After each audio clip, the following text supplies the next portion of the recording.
Steven Tyler made his name as one of rock music's most unpredictable frontmen. The Aerosmith singer was known for his wild stage shows and powerful voice, but his explosive personality often got him into trouble. Tyler had a habit of speaking his mind without thinking about the consequences, which created many enemies in the music business. While fans loved his performances and signature screams, Tyler was busy making other musicians angry with his brutal honesty that went too far. Tyler's sharp tongue hurt both famous legends and new artists, creating bitter feelings that lasted for decades in the rock community. These weren't just small arguments or temporary problems. Tyler's confrontational way of dealing with people destroyed friendships, ruined touring opportunities, and created permanent divisions that still affect rock music politics today. He couldn't filter his thoughts, which turned private conversations into public scandals that made headlines in music magazines. The feud with Axl Rose. One of Tyler's most famous conflicts was with Guns N' Roses frontman Axl Rose. This rivalry divided rock fans and created one of music's most legendary battles between two huge egos. The conflict started in the late 1980s, when both singers were trying to be recognized as rock's ultimate frontman. Music journalists constantly compared their vocal abilities, stage presence, and how well they could control large audiences. This created natural tension between two performers who both wanted to be the center of attention. According to people who worked with both bands, the rivalry got worse during festival appearances where both groups performed. Tyler complained that Axl's habit of being late and his demanding behavior backstage were unprofessional. He felt that Axl was giving rock music a bad reputation with concert promoters who expected reliable headliners. The situation expialed at the 1991 MTV Video Music Awards when both frontmen were backstage at the same time. Several witnesses reported that Tyler approached Axl and made pointed comments about being on time and respecting audiences. Axl supposedly fired back that Tyler was a washed-up old rocker trying to stay relevant by criticizing younger talent. People in the music industry remember Tyler telling radio interviewers that Axl lacked the discipline and work ethic needed for long-term success in rock music. He predicted that Guns N' Roses would fall apart because of Axl's ego and inability to work as part of a professional team. Their mutual hatred became obvious when neither would participate in tribute concerts or collaborative projects that featured the other performer. This forced event organizers to choose sides in what became rock's most petty celebrity feud. Conflict with Kurt Cobain. Tyler also had bitter feelings toward Nirvana's Kurt Cobain, which represented a clash between classic rock royalty and the alternative music revolution. Tyler saw Cobain as everything wrong with modern rock music: depressed, unpolished, and deliberately anti-commercial. According to former MTV executives, Tyler frequently complained that grunge was destroying rock's celebratory spirit and replacing it with self-pitying nonsense that discouraged young fans from embracing life. The antagonism reached its worst point during the '92 MTV Video Music Awards rehearsals.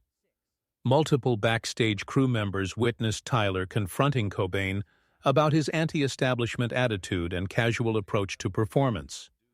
Tyler supposedly told Cobain that real rock stars should inspire audiences rather than drag them down with negativity and sloppy musicianship. Cobain reportedly responded by calling Tyler a corporate puppet who represented everything authentic rock musicians should reject. He accused Tyler of selling out rock's rebellious roots in exchange for mainstream acceptance and commercial success that meant nothing to genuine artists. Former Rolling Stone journalists remember Tyler giving interviews where he dismissed grunge as a fashion trend that would disappear once teenagers grew tired of being miserable. He predicted that Cobain's influence would damage rock music by teaching young musicians that technical skill and showmanship were unnecessary. Tyler's comments became particularly controversial after Cobain's death, when music critics accused him of contributing to the hostile environment that isolated alternative artists from the established rock community. Their philosophical differences represented a fundamental split in rock culture that continues today. Rivalry with Mick Jagger. Tyler also had a decades-long competition with Rolling Stones frontman Mick Jagger, a rivalry that divided rock royalty and created uncomfortable tensions throughout the industry. The conflict came from constant media comparisons between their similar stage personas, vocal styles, and flamboyant performance approaches.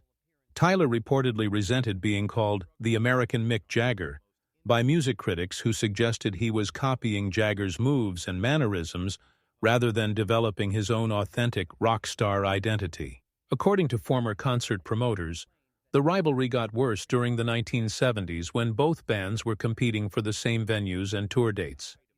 Tyler supposedly told booking agents that the Stones were past their prime and that Aerosmith deserved headline status at major festivals and arena shows. The situation became personal when Jagger made comments during a British television interview suggesting that American rock bands lacked the sophistication and cultural significance of their British counterparts. Tyler reportedly saw this as a direct attack on Aerosmith's legitimacy and fired back through American music magazines. Former record company executives remember Tyler becoming particularly upset when the Stones received more critical acclaim and industry respect, despite what he considered inferior songwriting and musical arrangements. He complained that British musicians received automatic credibility that American artists had to work twice as hard to achieve. Their Cold War continued through the 1980s and 1990s, with both camps carefully avoiding direct collaboration or public appearances together. The Sebastian Bach controversy. Tyler also had an explosive feud with Skid Row's Sebastian Bach, a conflict that exposed the ugly competition within the hair metal scene of the late 1980s. Tyler viewed Bach as an inferior vocalist who was stealing Aerosmith's thunder during the band's comeback period. According to former MTV programmers, Tyler complained that Bach's high-pitched screaming and theatrical stage antics were cheap imitations of techniques that Aerosmith had perfected years earlier. The rivalry exploded during the 1989 Monsters of Rock tour, when both bands shared the same festival circuit. Former roadies reported backstage confrontations where Tyler accused Bach of copying his microphone techniques and stage movements without understanding the artistry behind them. Tyler supposedly told music journalists that Bach represented everything wrong with the hair metal movement: style over substance, image over musical ability, and marketing over authentic rock expression. He predicted that Skid Row would disappear once audiences realized they were witnessing a manufactured product rather than genuine rock music. The conflict reached its nastiest point when Bach started receiving vocal comparisons to Tyler in rock magazines. Former Skid Row management claimed Tyler actively discouraged radio stations from playing both artists back-to-back, arguing that the similarities confused listeners and damaged his established brand. According to industry insiders, Tyler became particularly bitter when Bach's youth and energy started attracting the same teenage audiences that had originally discovered Aerosmith. He reportedly told colleagues that Bach was exploiting nostalgia for authentic rock without paying the dues or developing the skills that real rock stars required for lasting success in the competitive music business. The Vince-Neil battle. Tyler's bitter rivalry with Motley Crue's Vince Neil turned two of rock's wildest party animals against each other in spectacular fashion. The conflict began when both frontmen were competing for recognition as rock's ultimate bad boy during the 1980s excess era. Tyler reportedly resented media coverage that portrayed Neil as more authentic and dangerous, feeling that his own legendary debauchery deserved greater recognition and respect from rock journalists.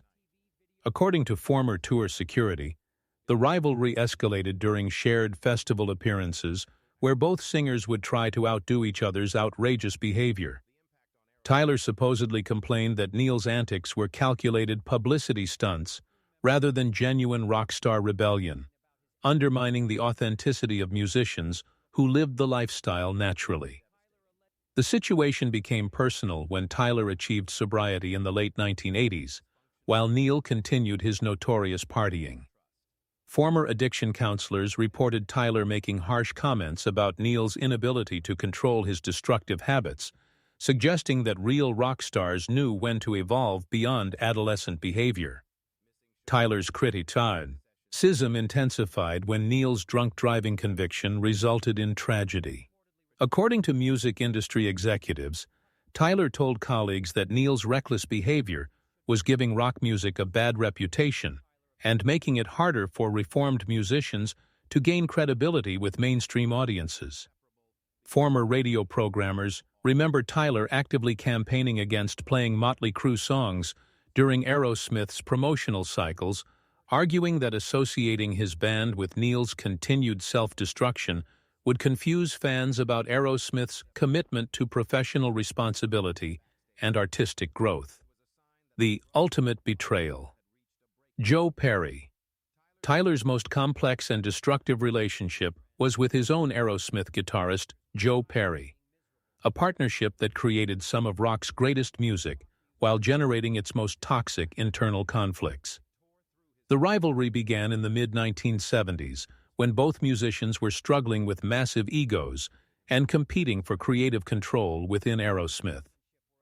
According to former band management, Tyler and Perry fought constantly over songwriting credits, musical arrangements, and who deserved recognition as the band's primary creative force. Their relationship exploded during the late 1970s drug-fueled period, when both men were battling serious addiction problems. Former studio engineers reported violent arguments where Tyler accused Perry of sabotaging recording sessions through unreliability and poor musical judgment caused by substance abuse. The ultimate betrayal occurred in 1979, when Perry quit Aerosmith to form his own band, claiming Tyler's ego and controlling behavior made collaboration impossible. Tyler reportedly viewed this as personal abandonment and spent years making bitter comments about Perry's loyalty and commitment to their musical partnership. The legacy of Tyler's feuds. Steven Tyler's inability to control his mouth created enemies throughout his legendary career, proving that talent and honesty don't always mix well in rock music. These feuds show how ego can destroy relationships and split communities. Tyler's confrontational approach to dealing with other musicians revealed both his passion for rock music and his inability to work diplomatically with others in the industry. Whether Tyler was protecting rock's integrity or just being impossible to work with remains a matter of debate among fans and music industry professionals. His feuds certainly created drama and headlines, but they also damaged relationships and created lasting divisions in the rock community that affected touring, collaborations, and the overall atmosphere of the music business for decades.